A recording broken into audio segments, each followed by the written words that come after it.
Absolutely. Dignitas, if they don't ban Maokai here, I will be interested to see what they value over banning that, especially knowing how useful it is to themselves. Yep. Yeah. Taking that off the table, not willing to risk it. And this means Zaxxa. Right. So that's how much of a premium Team Dignitas is putting on that. And this is the position that a lot of red side teams have been put in this patch, because you're letting through one of a necessary evil, so to speak. And you need to be able to make sure you're getting something of value on the backside, because they could have just left both of these guys up if they had wanted to, and then pick double tanks for themselves. So what will they go with is the question here.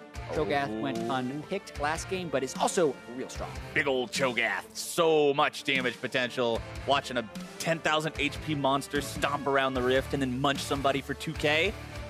Definitely something that I never figured I would see in League of Legends anytime soon, but we live in a crazy world, Jatt, and that crazy world has big old Cho'Gaths in it. It also has Thresh. Very good Vorpal spikes is really what did it for Cho. We're going to have to see if Cho goes jungle or top lane. We have seen him in both of those roles already. I like him more jungle, but it really depends on how much time Shrimp has put in on it. Well, I mean, so much of the champion revolves around health stacking and multiplying because of what you get from your passive on your ulti, as well as just building health items. Cinderhulk just has so much value on it. Building that in the jungle feels so good. Thresh picked up, that was banned away last game, so Dignitas getting that for themselves, as well as keeping it away from Smoothie, as Cloud9 locks in the Taric. And that is an early Taric pick for a champion that I think is good on this patch, but hasn't been prioritized very heavily. Notice the 0.6% pick rate in the summer split. The one was the Phoenix 1 game where they ran a wall of tanks at C9 and were pretty successful with it. Interesting to see Cloud9 opting with that strategy we've been seeing more and more lately, where you grab the mid laner before the second round of bans. I mean, it makes a lot of sense with how heavily focused the mid lane was last game. They want to make sure that they have something that they're really comfortable with, especially for Jensen. Yeah, and Keane then makes sure he can't get banned out. We'll go Taliyah into Orianna, probably trying to neutralize that lane. Jensen's Orianna has been his best champion this split. Oh yeah, look at the stats. I mean, he's got better numbers in literally every category than the average. Pretty insane. Meanwhile, Keane's Taliyah has been okay. You can see the average Taliyah doesn't necessarily do great in lane. So Keane doing well. Yep, he's got better CSD, he's got a better KDA, but his damage per minute and his kill participation are a bit down compared to other Taliyah players.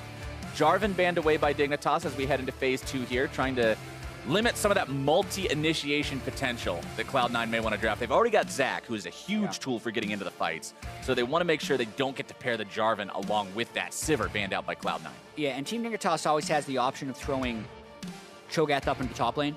So they can ban top laners and not have to worry about starving their own champion pool if they want to do that. Meanwhile, C9 is a little bit hamstrung in the bans they can throw at them.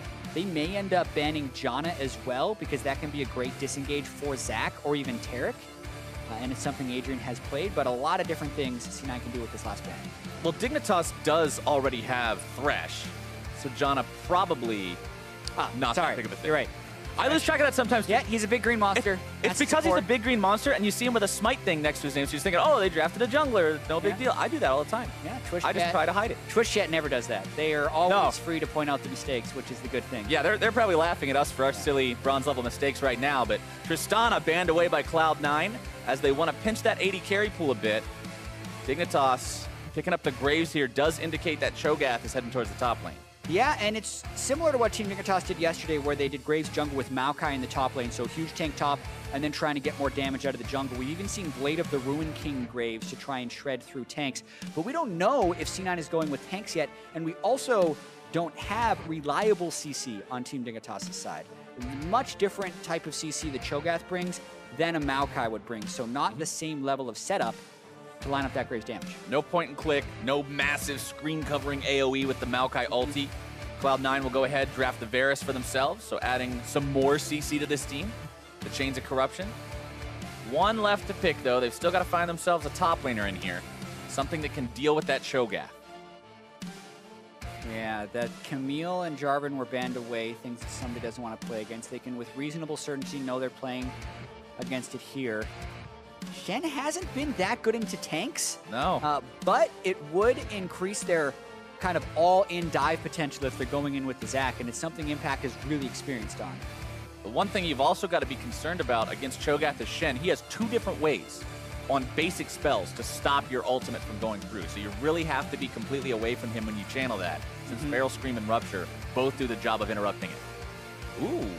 Okay, Dignitas bringing out the Twitch. Yeah, well, we know that there were a lot of AD carry bans. 5 AD carry bans, and doesn't want to do Jhin against Taric, Zac, Shen. So pulls out a hyper carry. Team Dignitas has been able to neutralize early games in order to get the items. And I think Twitch is good with Thresh, generally speaking. The Lantern can definitely help. The fact that he doesn't have a huge amount of mobility on his own, but still not reliable CC for Team Dignitas. If they get the right setup, the Twitch can be spectacular, but they're going to have to land their skill shots. Exactly. Twitch just needs to be able to get that free firing time, be that hyper carry. But I am glad to not see them lock in the Jhin. We have seen Jhin picked into like multiple tank comps a couple of times already, and it just doesn't feel good at all, really. So opting away from that and instead adapting. And the adaptation from Dignitas is another thing that I've really enjoyed watching recently. This team, I was talking about it earlier, I think with Azael, about how a lot of times when you see a team that's around the middle of the pack, if they're playing up against another middle of the pack team or even a top team, sometimes they'll just play reactively the entire time. They'll just say, okay, how can we respond to this? How can we stop this from getting out of control? But Dignitas just seems so decisive these days. They seem like they really have a game plan and they're sticking to it. And that's a lot of fun to watch. Yeah, and it's not like they're just drafting off the tier list. Because you look at these team compositions, and they are completely unique to the Game 1 champions. 10 new champions in this game. Well, here we go. Second round between Dignitas and Cloud9. C9 got to find the win here if they want to keep this series alive. Otherwise, Dignitas will take another 2-0 against one of the usual top contenders in North America. Granted, they might not be at the top of the standings right now, but still one of the teams that's in viability for playoffs. And if Dignitas can go through the back end of Summer Split here and just 2-0 all the people they might go up against in playoffs, that's a really good omen. It's such a statement, and it would give them so much confidence. And yes, C9 is on the lower end of the playoffs right now, but they've been to the finals 2 splits in a row with pretty much the same roster. You expect C9 to be up there at the end of the splits just based on their reputation. You think they're going to be able to pull it together. See if they do an early invade here with the Taric. Taric's stun can be very good at level 1. It's been recently buffed to do 100 damage at rank 1. Yeah, the base damage on that thing is insane for the first level, especially if you end up getting into a situation where your opponents would face check you during the level 1 and he gets it off onto multiple people. It's just a nightmare. So very understandable why Dignitas doesn't want to try anything cheeky moving into Cloud9 territory at the beginning of this game. Instead, just taking defensive positions, throwing a couple threaded volleys in there. They walk up to the bush, but they've zoned their opponents away enough to not be in danger. Yeah, Keane walked up pretty close there. Would have been in danger of a stun if C9 had stuck around. They did not, though. Dignitas thinking maybe they can find something here in this tri-brush. It's not warded just yet, so Cloud9 giving the leash. We could see a late invade here by the bottom lane. They're trying for a super leash on Zac. And Team Dignitas just wants to push him back. They're hoping to just reset the red buff rather than anything else. Really want to stop this super leash, but Contractz moves over in time, finds his way onto it. He'll secure that as Ssumday gets smacked around a little bit by impact. Low HP for now, but what you got to remember about Cho'Gath, he gets a lot of regeneration by killing minions. Yeah, but he's going to need a lot more there. I mean, he's got Doran's ring start, and Shen's early trading with his Q will outpace Cho'Gath's early trading with his E. So Impact wanting to play this matchup. Shen not known as a lane bully, but neither is Cho. So if Impact can get a huge lead in the lane here, could really put Ssumday in a deficit. Big boost in the fan vote for Dignitas in game number 2 after the performance in game number 1. They were at 20-something the first time around, now up to 40, so got some more believers as Shrimp makes the level 2 gank at the top side here onto Impact, getting down multiple auto attacks at point blank range, and you know how bad those hurt when you're up against Graves. Yeah, time the gank to try and relieve some pressure, but Contractz had that super leash. He's level 3. 1 level up over Shrimp, but Zac versus Graves isn't really a 1v1 fight that Zac wants to take in almost any situation. Shrimp getting himself back into his own jungle. Contractz still hangs around. Impact using the TP to get back into lane after healing up. Doesn't really have a lot to work with here. I mean, you're still talking about a Dorian shield and a potion, so the gank came so early he didn't get a good back. Yeah, the question here will be, can Shrimp not fall too far behind the jungle after giving that level 2 gank? Because it was pretty necessary to help Ssumday out, and it set Impact back a little bit. So Impact was smart enough to save his skill point at level 2 to be able to skill the taunt, but as far as taking trades, you would want to be able to go W second on Shen to block auto attacks in melee versus melee trades. I think that's what Strip was hoping he would do. Very nice death sentence on the sneaky from Adrian.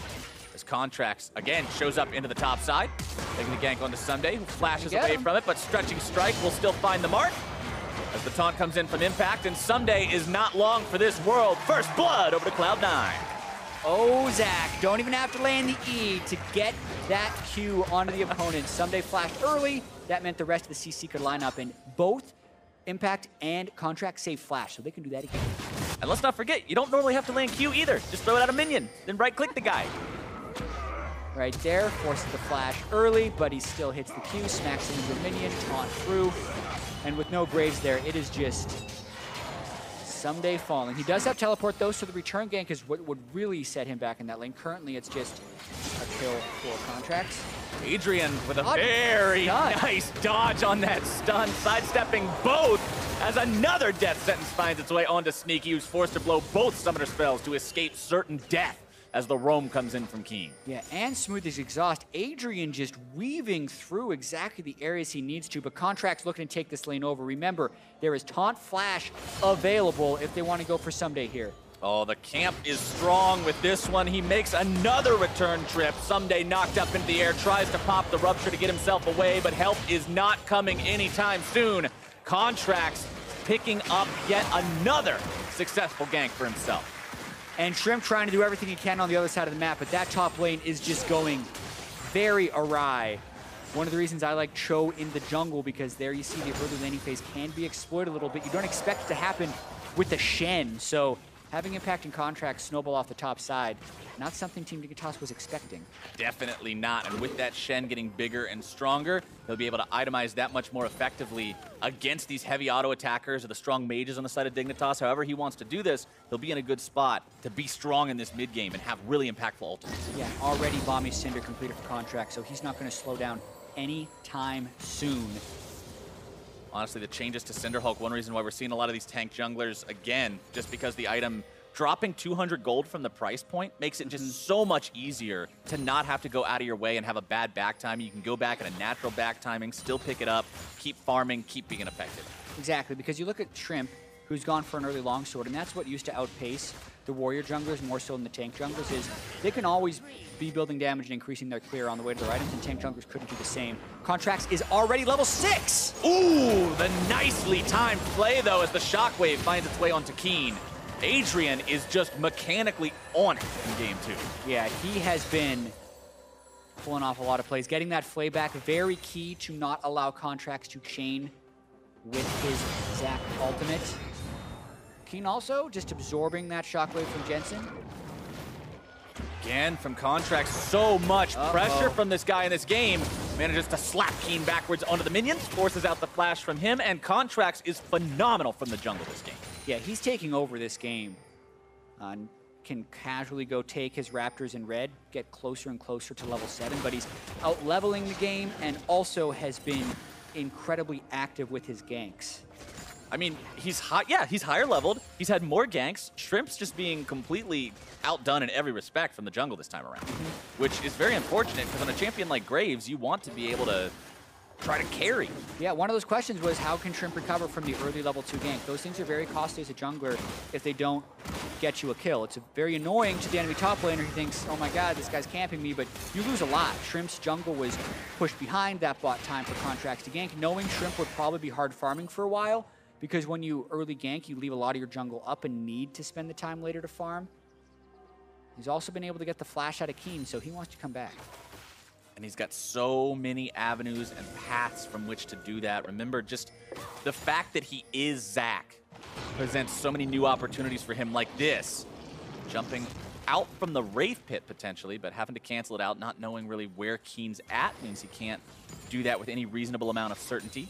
First Drake's Infernal, too, by the way, so if this keeps going crazy, you might see attention down there as Adrian connects another death sentence onto Sneaky. Adrian and Altec not struggling at all in the bottom lane this time. Yeah, I mean, Adrian is just weaving hooks. I don't know how that made it through the minion to hit Sneaky, but it did somehow. Looking at that bottom lane, definitely been crushing so far. I mean, look at the stats. 80% KP, 5.75 kills per game, almost 1,000 gold up at 15, and another hook, this time only onto the Taric, so not really where he wanted it. Yeah, didn't have the minion wave, but will still get the cooldown refund on his death sentence and allows Altec free time to farm up. Both supports went coin this game, too. Yeah. I'm glad they're catching on because you just got to mouse over the gold and say, he's got way more. It's like, this thing gives me 500. This gives me 1,400. Not really too difficult to crunch the numbers on that one, but still hard sometimes to adapt from the old ways that players have become so accustomed to for so long. As Adrian and Altec make their roam up towards mid lane, but they walk right over a ward and their plans are foiled. Wards in the river being very crucial here. Contractz is going to go for that dive, and it would have been counter-ganked if they didn't have the river wards to see Altec, Adrian, and Shrimp coming up that way. Because Contractz is again hanging out topside, though, this is the sign for Dignitas to go for that Infernal Drake I was talking about. Any sort of chance you get to go for that is one you want to take. Ssumday trying to flash away from Contractz there, as the Let's Bounce doesn't really accomplish much of anything thanks to the flash. Ssumday is just got to be frustrated with the amount of attention being paid to him right now by this Cloud9 jungler. Yeah, he's getting camped, and he needs to make sure he can keep his farm up. So far, he is at least getting his CS, and you hope for his sake that Impact doesn't take over. But you can see Impact has gone early Spectre's Callan, probably going into a Titanic Hydra. That's actually a really good dueling build if you get to it early on Shen, and Impact should be able to win that 1v1 against Ssumday for quite some time. I do want to mention that Infernal Drake picked up by Dignitas will also be very effective for this composition, having a hyper-scaling AD carry as well as a damage-heavy jungler. They'll get a lot of extra use out of that multiplier for themselves, so a nice early pickup. Again, going back to what I've mentioned time and time already, Dignitas seeing opportunities and chances to punish their opponents and taking them. Okay, Contractz is camping our top laner. Life is really, really hard for Ssumday. But this is something we can translate into an advantage for the rest of the team as a whole. Ssumday can keep farming it out, and he'll still be useful later. Yeah, Keane did not fall to any of the Contractz ganks, even if it burned a lot of his summoner spells, so at least Jensen isn't snowballing as of yet. Jensen has crazy CS this game, 114 at 11 minutes, so there's a danger of that, but for now, Team Dignitas is holding on. In case you guys at home are wondering why Jensen's Orianna does more damage than your Orianna, it's because he has 114 CS right now, and your average solo queue Ori probably has about 70. Yeah, he does more damage because he has more money. Yeah. And he also lands all of his skill shots, so... You hit your abilities and you've got more money, you're going to have more effect in League of Legends. What a crazy concept, as Jensen with his blue buff and all his money and all his skill shot accuracy continues to farm up, get closer and closer to that Morello Nomicon. And shutting the healing down could be very, very important, too, against this Dignitas team. I mean, Cho'Gath can heal up very effectively. Shrimp, if he goes for lifesteal, can. Same can be said for Altec, so should be getting some value out of that Morello Nomicon passive after he completes it this game, too. Cloud9 up over 1,000 gold still, thanks to these early advantages. I do want to point out these roams by Team Dignitas, though. Altec and Adrian have been around the mid lane a lot, and I think that's what's kept Jensen at bay a little bit. Once again, that's a play where they would have gone all in on Keane, but Altec was right there. And even with all the roaming from Adrian and Altec, was still doing well in the bottom lane. So stand-up performance by them so far. Impact just taking it to Ssumday 1 versus 1 now. Contractz has given him enough help that he no longer needs it. He can just deal with Ssumday point blank like this. Adrian's play not finding the mark this time. Contractz purposely aims it to the side. As now Adrian trying to get himself back. Altec exhausted. Stand United coming in. Let's bounce, taking Adrian over the wall. Altec has to flash. Comes the dive. Iki gonna be protected, but he's below almost 100 HP. Barely able to escape for now. Smoothie and Impact getting themselves back as Shrimp goes over the wall, starting the fight back onto the Zac here as Contractz jumps back in. Contractz now leading the charge, and Shrimp will fall 4-0 Cloud9. Yeah, Shrimp hugely overconfident towards the end of that because they had already lost Adrian, and Shen had already ulted down. Ssumday wasn't coming, so don't E over the wall into the whole team. By yourself. Lesson 1 of many of the lessons you have to learn playing League of Legends. But anyway, big play for C9 now because they can take the turret right off of this, and that'll give them huge control of the game. Ssumday starting to channel the TP. Wants to come down here and try to protect this. It does get channeled in time. He'll show up, he'll clear out the wave, the dive comes in, Contractz on now to Altec. and they bring him down, but the reinforcements have arrived. Dignitas will attempt to hold this, but with a turret gone, there's no way they can. Ssumday and Adrian now in full retreat. Contractz wants those stretching strikes. He gets one. Play means he can't get the auto attack to land the slam, but 5-0 for Cloud9 plus turret first blood equates to a 4,000 gold lead. This is looking a lot like last game, but with the side switch. Yeah, C9 completely turning it around this game. They were winning every lane last game too, but this time they're doing all the right things with it. Contractz almost predicting that Adrian would try and play him, so he eased way over to the side of him, knowing he just has to get close. Then Altec and Adrian try and take the fight, but they just don't have the numbers right here. Taric, Shen, enough to dive in. And Shrimp, he's all alone, man. It's just Altec and him. Maybe he thought he'd be able to get sneaky blind, but Contractz waiting on a control ward, change the CC. Keane's there, but so is Jensen. Goes from bad to worse. Another stun lands from Smoothie, and this game is starting to get out of hand. Dignitas needs to staunch this bleeding if they want to have any chance, because Cloud9 is just a whole different team from what we saw in game number 1. Now, having taken down that first outer turret, they move their bottom lane towards the top side. Sneaky and Smoothie will start pushing this one out. And Ssumday's got a hell of a CS advantage over Impact right now. He's 30 CS up. But when you look at the KDs on the two of them, 2-0 and 3 versus 0-2-0, and look at the gold difference, it's still Impact who's 500 gold ahead. Yeah, Impact has had the more influential plays this game, for sure. Team Dignitas still unable to find their way onto the scoreboard, and some of this can be attributed to how dominant they were in the first game. Sometimes when everything is working for you in one game, it carries over into the next, and you just think every play is going to work. Things like Ssumday teleporting into that turret or Shrimp going over the wall just scream overconfidence to me, whereas they are behind this game and they have to change the way they're playing.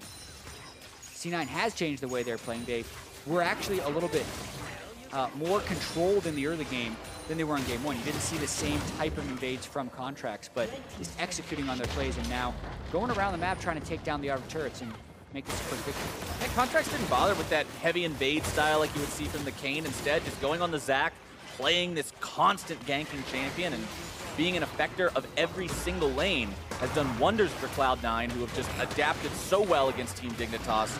Being on blue side and allowing themselves to have that first power pick has really put them in a spot to take over this early game, and now Rift Herald will give them even more tools to push those advantages. Yeah, Shrimp trying to get the second Drake here. They should be able to get it, even give, well, they would be able to give a consume over Ssumday if he hadn't used it on a minion, but the gold deficit getting a little bit out of control of these Drakes not going to matter as much. No, Drakes aren't going to help if you're 4,500 gold behind. They'll alleviate it a little bit, but you're going to need a lot more than that to stay relevant here as Dignitas. They need time to scale. They need time for Twitch to become massive, for Cho'Gath to get those stacks, but Cloud9 will not give them that time now as they demolish this last tier 1 turret, completing that outer ring and giving them even more map control. Yeah, and C9 has so much playmaking in this team composition. Zac can jump in from Orianna. Shen can ult on top of that. You can get the Taric ult to give them invulnerability onto the turret. They have a lot of ways to convert this lead as well. One thing you would want to point out, though, is they, with this control, should have probably had better Drake control, because having an Infernal and an Ocean would really help them snowball this to victory. Still can't really criticize too much, though, when you're 5 kills to 0, 5,000 up, 17 minutes in. 100% kill participation on both Impact and Contractz as well. These two putting in a lot of work for Cloud9 in this second game. Have to see if they can keep it up as we enter into the mid-game portion with all those outer turrets destroyed. That means that Cloud9 will now look to find more rotations, get more vision and information down in the enemy jungle, and try to just choke Dig out of the game. But Altec and Adrian will do everything they can to stay in this one. We were talking about how successful these guys have been since being paired up as a duo. Yeah. And if they can get to the late game, if you can hit a 5 or 6 item Twitch, you always have the one Twitch, one team fight win condition. Yeah, absolutely. They are 7-1 since teaming up on Team Dignitas as a game score. 3-0 in matches. 1-0 up in this series, but as we mentioned, things are looking pretty grim, and he still hasn't completed his Blade of the Ruined King. Speaking of Blade of the Ruined King, that's actually the second item for Shrimp this game, which we've seen a couple of Graves build adaptations from him today and yesterday, and usually it was Warrior Black Cleaver was the old school Graves build, but now we've seen Blade of the Ruined King. Some people have gone Death Dances and like solo queue. There's been a lot of Duskblade in solo queue ever since the changes to it, but when you're up against such a tanky lineup like this, Duskblade doesn't feel as appealing. Yeah, I don't think Duskblade is a choice against Zach Shen. Blade of the Moon King does make more sense as long as it's followed with the Black Reaver to then get your armor shred in. But we're talking far into the future there, and Team Dignitas needs to get out of the here and now. That's sometimes the problem of those builds when you're thinking 2 or 3 items in the future. You just never get to 2. Your eyes are so far towards what is going to be happening 20 minutes from now, you don't notice that everything is being lost right now. As the Rift Herald is summoned in the mid lane, the tier 2 is the goal for Cloud9, but the Weaver's Wall will not stop Shelly from making her way onto the turret. They're trying to use the ultimate from Taric to keep Contractz alive, and they will successfully prevent that death from coming through as a huge shockwave hits Dignitas. Finding 4 members, the tier 2 falls. Cloud9 continues pressuring forward, and Contractz will live yet again. Rift Herald continuing to push forward. The eye is exposed. Displacement doesn't go through. Rift Herald does die after only finding a little bit of damage onto that tier 3, but such a phenomenal ulti from Jensen to shut that fight down. Yeah, it looked like Team Dignitas might be able to turn that until Jensen suit Shockwave makes it so nobody dies, but that's what happened this fight. Weaver's Wall does not stop the charge or the Zac going over, but this does mean Contractz doesn't really have help. Smoothie is linked with Contractz, so he can make him invulnerable while he bounces out. That rupture, pretty critical, could have converted a lot. And then because the turret was still up, C9 doesn't want to follow through too hard. They have to finish off the turret for a while. 6,000 gold, Jatt. 19 minutes into the game. Last game, it was 10,000 gold, 21 minutes in, for Team Dignitas over C9. So it has been a total tale of 2 games here. Last game also ended 3 minutes from now. Yeah. So, Cloud9, as good as they're doing, I don't know if they'll be able to match Dignitas' clear speed from game number 1, but they are still looking just incredible as a team here in game number 2. Knight's Vow done for Contractz as his second item. So that'll be very useful for keeping those carries alive and allowing them to continue pushing this advantage further and further back into the Dignitas base and taking us towards that game 3 that they want so badly. Yeah. Remember what's on the line for these teams. They both want to make a statement with only a couple of weeks left of regular play in Summer Split 2017. Playoffs are coming up soon. Yeah, I mean, Team Dignitas, 2 wins out of first place. C9, 3 wins out of first place. Even if you're not getting a first-round bye, getting a higher seed in the playoffs is pretty huge. Side selection can be very important in playoffs, not to mention if you're the 3 seed, being able to play against the 6 seed. Really good. We know how deep the top of the standings is this year. You got TSM, COG, Immortals, C9, Dignitas. There's a lot of teams up there. And then, even though Envy has shown a lot of big games, they are not considered in the same tier as the rest of these teams. So you'd want the number 3 seed if that means an easier early round matchup. Absolutely. It could be the difference between the ticket to semifinals or not. Impact continuing to pressure onto Ssumday. As the mid lane finds itself under siege by the rest of Cloud9, Contractz jumping in onto Adrian there, finding the stun. Smoothie facilitating that one as the death sentence works back onto Contractz, but he is just so tanky. Yeah, I mean, Knight's found into Tabi against a Graves who doesn't even have Blade of the Ruined King or any armor shredding potential. Not going to be doing much as Team Dignitas, and C9 making the rounds, can still move towards Baron, but I think they want the outer turrets first if possible.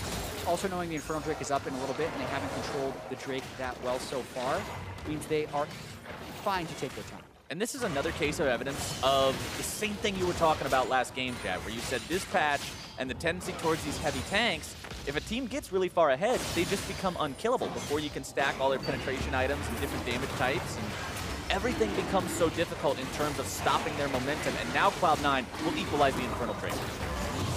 Yeah, gold lead only getting bigger from here, 6,000. Still have to worry about Altec scaling to the late game, but C9 doesn't have to worry too much about that. Oh, very nicely done by Jensen.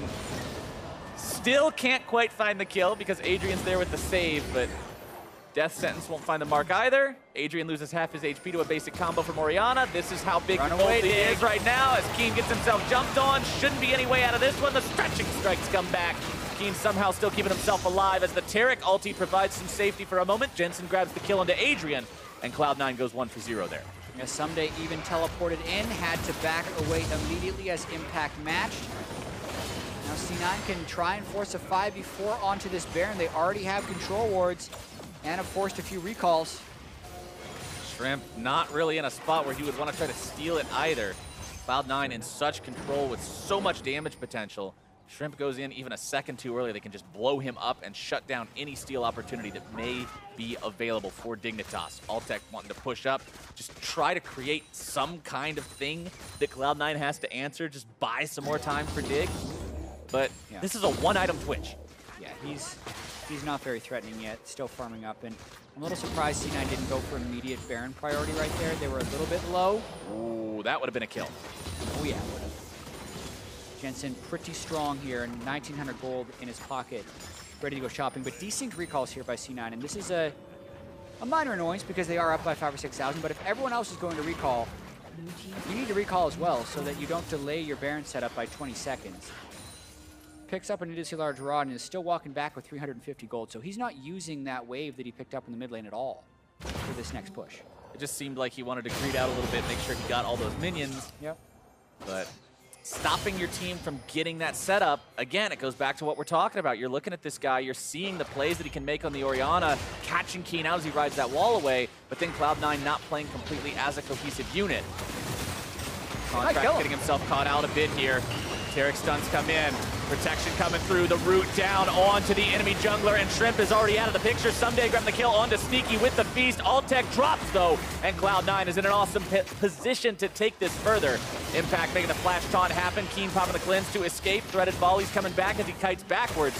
Adrian throws out Death Sentence just to get Jensen to sidestep and buy a little bit of extra time. Contractz losing the passive, but the Dark Passage will not save Keane this time. C9 able to get just enough damage in on the backside, and Ssumday really held on to his feast for a long time. Yes, he finished off Sneaky, but could have delayed the fight a little bit more by getting someone off the table very early. C9 again might think about turning for Baron, but they're pretty low, and the death timers aren't that long yet, 14 Dignitas, so going to be another reset, most likely. Low HP on the tank, Sneaky being dead. Could have been a disaster at Baron, wanted to avoid that. Yeah, so Ssumday didn't want to feast Contractz early because he had just break into a bunch of pieces and they'd still have to finish him off. But imagine just feasting earlier before he lets bounces. That means Shrimp never gets pulled into the fight and Impact doesn't have the follow-up. He eventually does get the feast, the nice feast onto Sneaky, but C9 still able to win the fight, and Contractz a big part of it. Very difficult to fight from behind for Team Dignitas, and C9 still has all that team fighting prowess with Zac, Taric, and Orianna. Every single fight, Cloud9 keeps coming up with more and more and more. It's just like game number one was for Dignitas. Cloud9 cannot lose their momentum, it seems. Yeah. They're not presenting Dignitas any fights where they're saying, hey, this could be the throw. All you got to do is catch it out. That last one looked like it could have been that way, but Cloud9 still played it better. They were able to come out on top. And now with an almost 8,000 gold lead, 26 minutes into the game, Baron becomes more and more of that realistic possibility you were talking about as they clear out the vision and set up around it. Yeah, I think they should be forcing plays around Baron. I'm a little surprised that they haven't actually stuffed out the game here, because they did have that 5,000 or 6,000 gold lead very early on, and they have so many initiation tools on their team. At this point, they have Talisman of Ascension on Taric.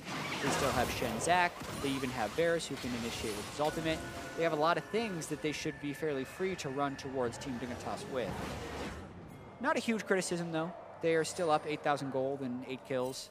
Only 27 minutes in, most likely going to close out this game, but leaving the door ever so slightly ajar for Team Dignitas to come back in. Still 100% kill participation on Contractz Zac as well. This is a champion that we have seen banned so much ever since the rework on him, but now he finally gets to go through. There's enough other OPs to pressure him away from the bans, and Cloud9 is showing exactly why that can be a risky decision when you have a player who can make the most of this champion and the most of that gank power. Contractz flying in now onto Dignitas, again played back by a well-placed Adrian ability. But Cloud9 just not even going to sweat it. Still has all the pressure, still has all the momentum, and they move back towards Baron. Yeah, and they can set up this side lane as Impact wins the duel over Ssumday. Delayed a little bit. I mean, they had Sumday's TP down 4 minutes ago, but it's going to be up in 5 seconds, so technically the Cho'Gath can teleport in here if they want to contest. Shrimp would have to move pretty fast if they want to go. Dignitas fires off the Weaver's wall. Contractz stuck in the pit by himself, but can just elastic slingshot his way to safety, not take any more damage from Baron. They do reset the objective. Yeah. Looked like a bit of a split call there. Talisman was popped by Smoothie when they were not able to get close to an initiation. I do want to point out that Ssumday, with his Gargoyle Stone Plate, could provide incredible amounts of surprise burst in these fights. So you always have that sort of what the hell factor in terms of losing 1,500 of your health all at the same time. I don't know if it'll exactly be that high. Yeah, it doesn't have a huge amount of bonus health yet, so the Stone Plate would take his Feast at this point from 600 to about 750, so not a huge burst of true damage from the Stone Plate alone on Cho'Gath yet. Has no Warmogs, only 7 Feast stacks. Not yet level 16, that'll boost him up a little bit. Still always something to keep in mind if you're Cloud9. It can be very difficult to play around that instant amount of damage, but as long as they can kite the Cho'Gath around and properly control him with this massive tank line they have, they should be able to avoid that fate. Hurricane also done for the Twitch, getting closer and closer towards that teamfight prowess. But if you look on the opposite side of the board, Jensen with a Rabadon's Death Cap, Leandri's Torment, and Umbrello Nomicon. QWR, Altec dies, Keane dies, Shrimp dies. Sometimes even just QWE with that much damage on Ori versus the level 13 Twitch. The Knight's Vow will help a fair bit, but since Thresh is ranged, the damage reduction and healing from Knight's Vow is halved, so not the same type of item on Thresh as it would be on other melee supports. Dignitas has just not had an ounce of control this entire game. No. They have been on their back foot from start to finish ever since that gank failed for Shrimp topside, like you mentioned. He lost that tempo early on in the jungle. He hasn't been able to affect the game at all. The lanes fell behind. Contractz did a lot of work. And now they're trying to finish off these remaining tier 2 turrets, pushing towards those as Contractz tries to make the dive. Keane getting caught out a bit here, bursted down, flashed away, exhaust is out. Stun does not find its way into the fight here from Smoothie, who will flash away, keeping himself safe. TP channeled, Ssumday wants to join the fight, but it's gonna be canceled by the turret falling. Yeah, wanted to find a better teleport location. Keane now caught because he was flanking for the Cho'Gath TP. It all goes wrong at the end there for Team Dignitas. With the enemy mid laner down, this should be a great opportunity for Cloud9 to head towards that Baron you were talking about as well, taking the enemy red buff on their way out. Ssumday and Shrimp moving up, thinking that they probably lose the game if they give the Baron up here. Yeah, they have one far side totem left, but it's on a dead Keane. Nice delay. They have 27 more seconds. Keane could make it back in with the Weaver's Wall. Plus, they're getting mid lane priority, so Team Dignitas might stall this out yet, or just opt to trade it for Cloud Drake. That may be where they're going. That feels really bad, though. Cloud9 moving towards Baron. It's not a very realistic contest here. They have been dodging the initiations, one with the Lantern, the other with the Flash. They are running out of tools, but look, they stalled it. C9 not willing to go for these hard forces. Talk about Team Dignitas around Baron versus C9 around Baron. Team Dignitas has been doing work. I feel like Team Dignitas has just been doing so much this split to dispel those old Dignitas Baron memes, where everybody just says, oh, well, Team Dignitas is ahead, it's time to go throw at Baron. But now at this split, they are just doing so much with Baron, controlling it and knowing when to go for it. And Cloud9's Baron attempts just don't look as coherent. Yeah, like here, Keane gets hit by the Zac Q, but flashes back, and then Lantern's back. So at this point, you're almost wanting to call it off. Should have teleported on the cannon minion if you're Ssumday and you want to get in there, but instead teleports on the turret. There, Keane's now caught below. Contractz jumps straight on him. There's no Cho'Gath to help heal. Blast Cone is taken away. Nice pick, but it doesn't turn into anything else other than just the kill on the turret. We now have Ssumday hitting level 16. Going to empower his Feast a fair bit because he has more bonus health just from hitting level 16 and getting rank 3 on his ultimate. And still, C9 have yet to secure Baron. Yeah, they do secure the Cloud Drake, so the Drake count is tied up between the two teams now, so when Elder comes online 6 minutes from now, it'll be an equally powerful buff for both sides. But Cloud9 with a 9,000 gold lead, 32 minutes into the game, still very comfortable where they are, still very confident in their ability to win a team fight, but you just always have that little bit of doubt in the back of your mind about the fact that they haven't been able to make any more major steps towards winning the game in the last few minutes. Yeah, I mean, they've only suffered one death. If they end up getting Baron and closing it out, you look at the scoreboard, see this is a totally controlled game.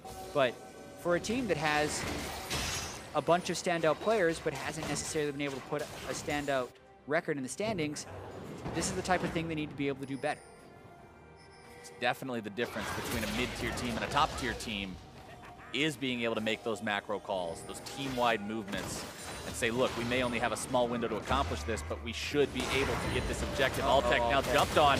Contractz starting off the fight, taking out that enemy Twitch is going to be huge, and Cloud9 finds their pick.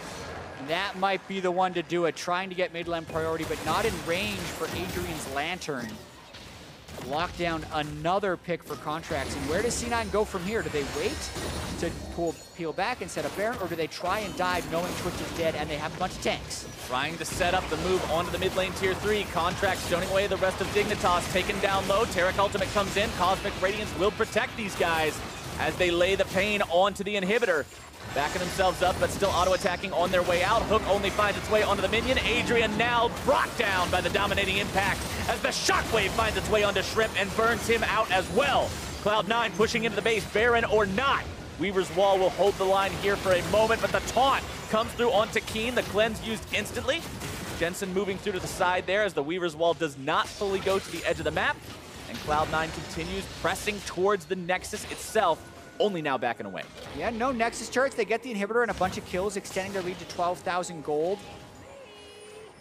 Altec pushing up pretty far, and what's a 3v5? Cloud9 going right back in. Contractz with no fear. Altec dead again. Ssumday in the middle of everyone, trying to get one on his way out. The stone plate is not enough, and a double kill for Jensen should seal the fate of this game. Yeah, stacking up the kills. Finally, they'll be able to go for the Baron as Team Dignitas over-chased down the stretch there. Knowing it was a 5v3 and C9 turns it around quite well. Now you can get Baron. Now they get it. Now that there is absolutely no doubt that it won't be stolen. All you gotta do is be 15-1, and then you can go for the Baron. He's going for it. They want to go over the wall and try to take it, but Contractz has the secure and the shockwave to grab the kill onto Shrimp as well. Adrian running away. Cloud9 not even going to bother with this guy. They get back, they shop. It's time for the game-ending push. Yeah, 14,000 gold now, plus the Baron. Watching this one more time, just knowing they had the Twitch dead, they can be pretty free with the way they dive. Taric ult comes down to draw off the damage, and Team Dignitas just being so cheeky with their defense right here. Why is Adrian up there hooking? Just give the inhibitor away. Hoping to get enough poke down to dissuade C9 from pushing through, but Jensen lands the shockwave. Keane moves over to the side. They do a lot to delay, but they lose their lives in the process, and now it's 14,000 gold lead for C9. 14,000 gold, 15 kills, 4 turrets, and the Drakes are even. That doesn't really count, but Cloud9's got everything in their favor. All they've got to do is make the push to win the game. Dignitas needs more than a miracle here to somehow hold out against this Baroned up Cloud9 team with an almost full build Orianna, a closing in on full build Varus. The Shen's almost full build too. Yeah, I mean, Contractz would have to, with everything, with his engage, and then Ssumday would have to land a great Rupture and Altec a great ultimate for Team Dignitas to win a fight. Contractz, I don't even think can be part of the fight for them to lose. He's just so strong. Ssumday trying to flank Altec as well, coming in from behind. Cosmic Radiance being channeled though, as Altec found his way onto Stinky, but the shutdown onto Jensen. Altec now collapsed on though, and with the trade of carry for carry, Dignitas is still in a terrible spot as Cloud9 moves forward. Sneaky Contractz in the front line, Sneaky grabbing the double kill, but he goes down.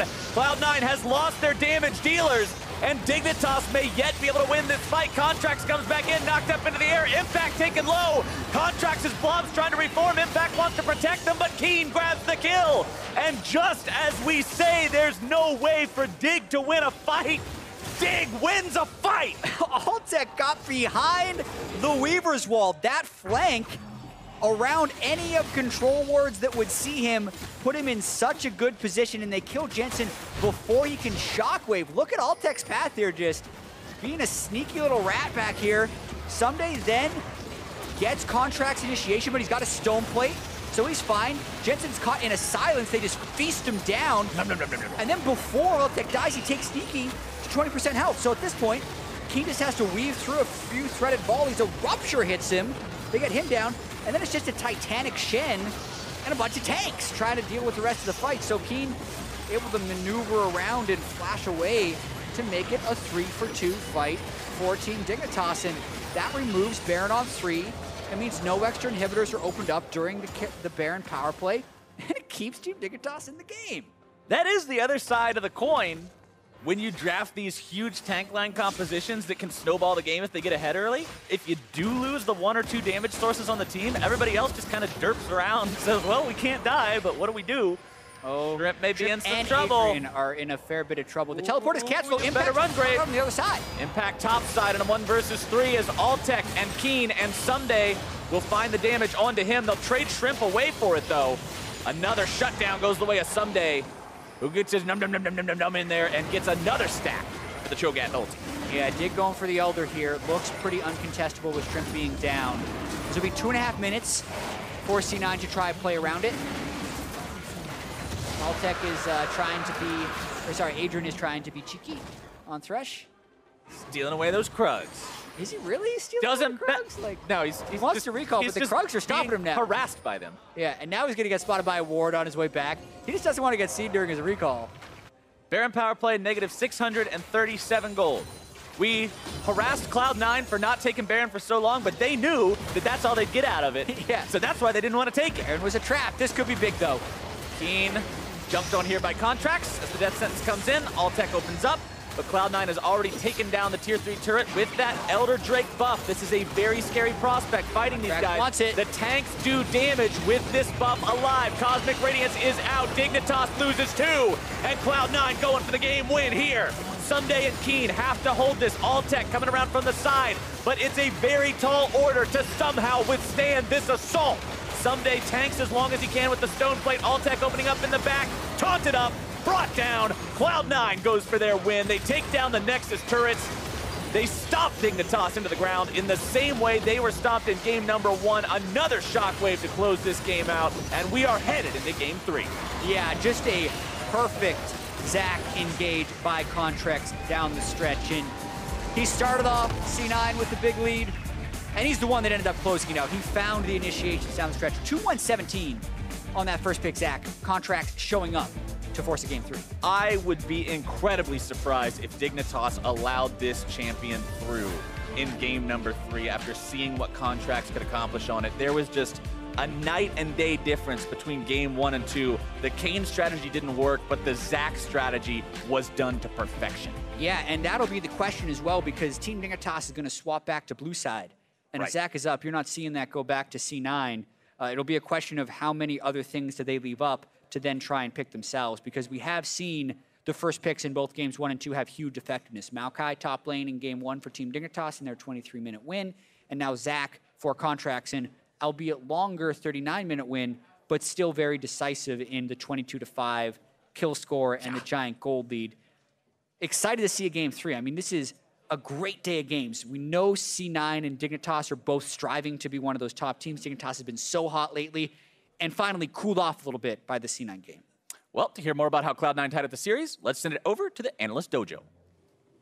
Thank you very much, gentlemen. A nice victory here for Cloud9, but you knew it had to happen. Somebody had to leave up Zac, test the waters, see if anyone is still practicing him, see if he's still as OP as we think he is. Turns out, he's exactly that OP. That's the thing, is like, is anyone practicing it? And like, to be fair, I didn't really know if Contractz is still practicing it, but he picked the champion, and hey, that's step 1 for being able to execute on it, is just lock it in, and then, hey, it's so strong, you don't need to hit your E's, you don't necessarily need to pull people correctly with your Q, your left balances, you don't need a 5-man one, you just gotta pick that champ. Now, to be fair, they give it away to trade for another very powerful pick that's finding its way into the meta in Cho'Gath. Right, and that's the thing, is I did clearly have a draft strategy here when they did this, because you've seen them execute on Maokai. You've seen Impact play it. It makes sense. You know that they're going to be pretty good. And if you go for the Zac ban instead of the Maokai ban, then you know they're going to get Maokai, and you don't necessarily want that. You were trying to force them to ban the Zac on blue side by leaving it up this long. Some teams have done that. We saw it get baited out once or twice yesterday. And so they went for that strategy. It didn't pan out. They tried to make the best of a bad situation. They grabbed the Cho'Gath, which is great. I also like the Graves a little bit, because what happens when you end up with a team with 3 tanks is Graves, and I want to see this a little bit more before I 100% commit to this statement, but I believe Graves with Black Cleaver and Blade of the Rune King will make some sense, where you can actually kite out and the tanks might not have enough damage to actually kill you, and as long as you don't get kind of blown up by their backline of Orianna, you can actually kite out the front line and do more damage. I mean, the 1-1 fight that we saw for Team Dignitas late in the game around that top lane inhib was the one where once a single damage dealer goes down, down here, they don't have enough to eat through the rest of the team, and Graves would be happy to face tank 3 other tanks. Right, and that's what the Twitch pick is trying to do. You find a flank, you kill one of those backline members. The one thing I didn't like about the Twitch pick is that Twitch is often most effective at his assassination potential around like the 15-minute mark, where you get that first Blade of the Rune King. The map probably has a turret or 2 down. You can find some pickoffs in side lanes, and then there was an example or 2 where the Shen shield is such a great counter to it, because you don't have to be in the right place in the map to make sure you don't get picked off by the Twitch. You just got to have that ultimate available. Exactly, and then just be quick with the R finger. But C9 got themselves off the ground in the correct way. So again, as we mentioned, Cho'Gath, a very strong champion. We had a feeling that in the top lane, left unchecked, it could get into a wild place. Contract correctly identifies, goes up top early, gets multiple kills here onto Ssumday. Yep, and you see just how strong this Zac pick is. Gets the flash out with E, has the Q follow-up. Ssumday goes down pretty easily there to Impact, doesn't even need to see the flash taunt. Second time, teleports back in. Wave's still not in a great spot. No help coming, and another E. This time it lands because there's no flash to get out of it. Right. And another kill. And this is another situation where level 1, this is the second time I've seen a Cho'Gath try and fight a Shen level 1, and you just lose the trade horribly. And right. You look at how the trade goes later at level 4 or 5, he's almost actually able to get Impact down low enough to win that fight. And that's after having given over an assist already. So you've given an advantage to the Shen in some degree, but you can see with just a few levels, Cho'Gath should be able to persist in that lane without any issues. But he opted into, as you mentioned, a very strange level 1 trade where he's getting that Q spam from the Shen, and he's going to get out damaged. Yeah, so it's just very curious to see, you know, people probably unfamiliar with the matchup, though. I do think the Cho'Gath potential every time I see it has so much strengths going for it. You saw a couple times he got engaged on, found his way onto a Sneaky who gets a Graves ult over the top. He gets taken down to half, and then the Cho'Gath just finishes him off. I mean, let's be real. I'm not sure any of these guys have Mastery 7 on Cho'Gath yet, right? Yeah. How many pro players prior to patch 7.14 were really playing Cho'Gath? We heard inklings of some people saying, well, with those ultimate changes and a few of the changes, he might be good, but it really wasn't until now that people have started to try